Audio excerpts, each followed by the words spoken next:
The sky was heavy with thick, gray clouds, casting a somber shadow over the small village cemetery.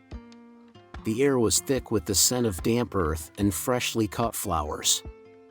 A slow wind rustled through the trees, whispering through the gravestones, as if nature itself was mourning.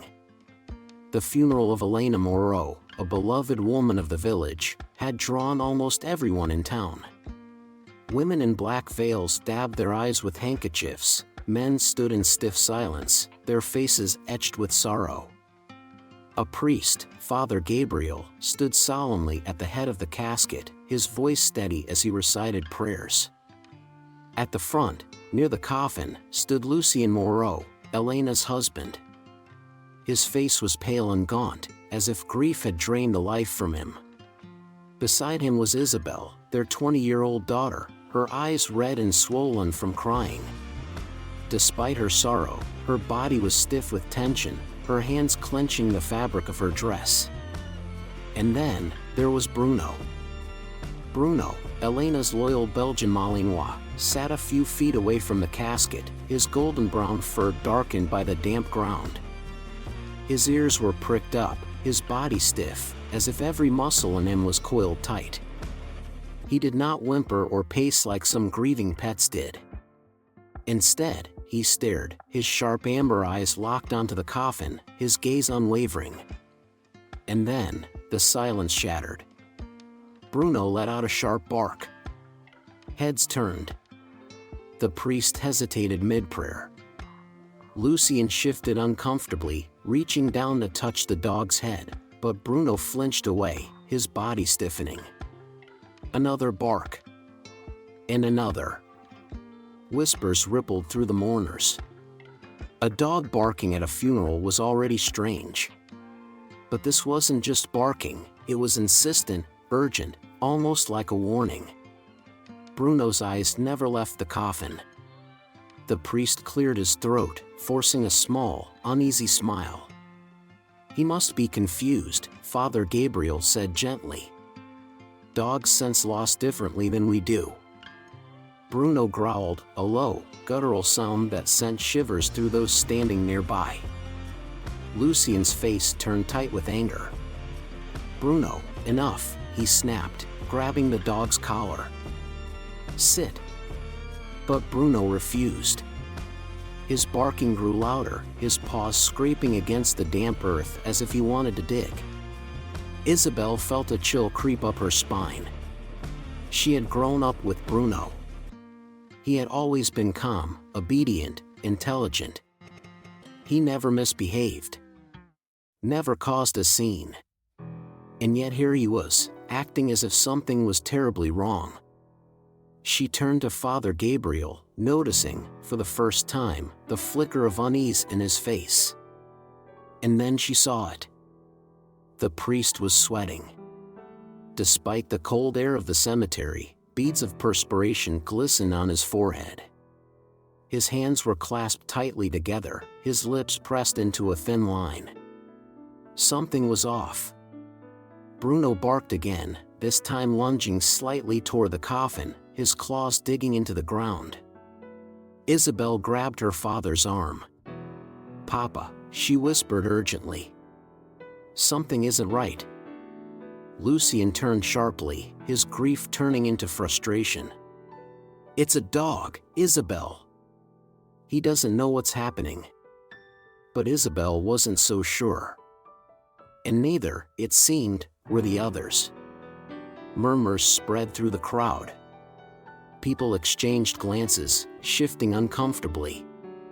Even the priest, usually composed and unshakable, seemed rattled. Bruno whined, his body trembling with some unseen distress. Then, finally, a voice cut through the murmurs. "Open the casket." The words belonged to Etienne, an elderly man from the village. He was one of Elena's oldest friends, and his wrinkled face was lined with suspicion. His voice, though soft, carried over the crowd like a thunderclap. Lucien snapped his head toward him. "What?" Etienne took a step forward. "Something is not right." Dogs do not behave this way for no reason. Open the casket. Gasps. More whispers. Father Gabriel tensed. That's preposterous, he said quickly. This is a sacred ceremony. We must respect the dead. Etienne's eyes narrowed. The dead do not care, Father. But perhaps you do. The priest's fingers twitched. His throat bobbed as he swallowed. This is outrageous. Bruno barked again, as if urging them on. Then Isabelle spoke. I want to see my mother. Lucien's face turned pale. Isabelle, no. But Isabelle turned to the funeral attendants. Open it. A long, tense silence filled the cemetery. No one moved. No one breathed. Then, one of the funeral staff hesitated, glancing between the family and the priest. The decision was not his to make. But when he saw the fear in Father Gabriel's eyes, he moved. The nails of the casket creaked as the lid was loosened. The tension was unbearable. Bruno stopped barking. The crowd leaned forward. The priest clenched his hands together so tightly his knuckles turned white. And then, the coffin lid was lifted. A hush fell over the cemetery as the lid of the coffin creaked open. For a moment, nothing happened. The mourners held their breath, their eyes locked on the dark interior of the casket. A wave of cold dread passed through Isabelle as she stepped forward, her fingers gripping the edge of the coffin. Bruno let out a deep, low growl. And then, a gasp. It came from Madeline, one of Elena's closest friends. Isabelle's heart pounded as she looked inside. Her mother lay there, wrapped in silk, her face serene in death, but something was wrong. Terribly wrong. Elena's hands, neatly folded over her chest, had scratches on them. Deep, red scratches, as if she had clawed at something. Her nails, once manicured, were broken and chipped. And then Isabelle saw the real horror. The inside of the coffin was scratched. Lucien let out a strangled sound, staggering back. Etienne's voice trembled. She was alive when they buried her. A collective gasp rippled through the crowd. Some of the mourners stepped back in horror, others murmured prayers under their breath. Bruno whimpered, his tail tucked between his legs, his eyes darting toward the priest. Father Gabriel. Isabelle turned sharply to look at him, and her blood ran cold. He was shaking. Sweating. His hands clutched his rosary so tightly his knuckles had turned white. Lucien's shock turned to rage. What have you done? His voice was raw, filled with grief and fury. Father Gabriel took a step back. This is ridiculous, he stammered. She was examined by the doctor, declared dead. Isabelle's heart pounded. Then why are there scratches inside her coffin? More whispers. More panic. The priest's gaze flickered toward the open grave, as if considering running. But then Etienne grabbed his arm. Speak, Father. Etienne hissed. The priest swallowed hard, his face ashen. Lucien grabbed him by the collar, his voice shaking with fury. Tell me what happened to my wife. For a moment, Father Gabriel said nothing. But the pressure was unbearable, the weight of the villagers' gazes pressing down on him like 1,000 stones. His lips trembled. And then, he broke. Flashback, the night Elena died. Elena Moreau had been in good health, full of life, with no known illness. And yet, just days ago, she was found motionless in her bed, cold to the touch. Father Gabriel had been the first to arrive at the house after Lucien called for help. He had checked Elena's pulse, listened for her breath, and declared her dead. But he had lied. Because Elena had not died of natural causes. She had been poisoned. By him. Gabriel had mixed a rare herb into her tea, one that mimicked the symptoms of death, slowing the heartbeat to an almost undetectable level. The doctor, called later, had only done a brief examination and accepted the priest's word. And why had Gabriel done this? Because Elena knew his secret. Back to the present. The priest's lips parted, but no words came out. His whole body was trembling. Etienne's grip tightened. Confess. Gabriel let out a broken sob. He squeezed his eyes shut, shaking his head. I didn't mean for her to suffer. Lucien lunged at him. It took two men to hold him back. His face was twisted in fury, his voice shaking with grief. You buried my wife alive. More people gasped in horror. Isabelle's legs felt weak. She pressed a hand to her mouth, struggling to breathe. Madeline clutched Isabelle's arm, her own face pale. Why? Why would he do this?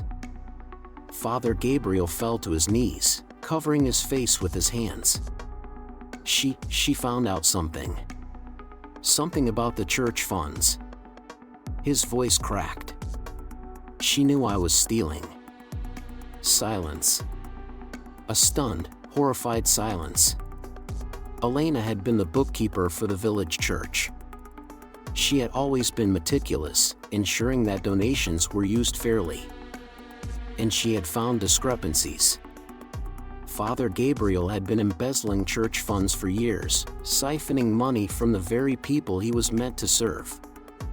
And Elena had confronted him. You don't understand, he choked out. She was going to expose me. I panicked. I thought if she disappeared, if she just died peacefully. Lucien roared in rage. Peacefully?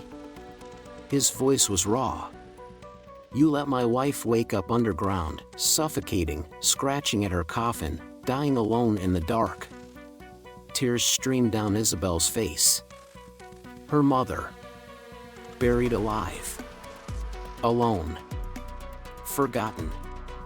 And Bruno had known. Her mother's loyal dog had sensed something was wrong. Bruno had tried to save her. But no one had listened. The crowd was restless now, shocked, angry. People shouted for justice. Some wept.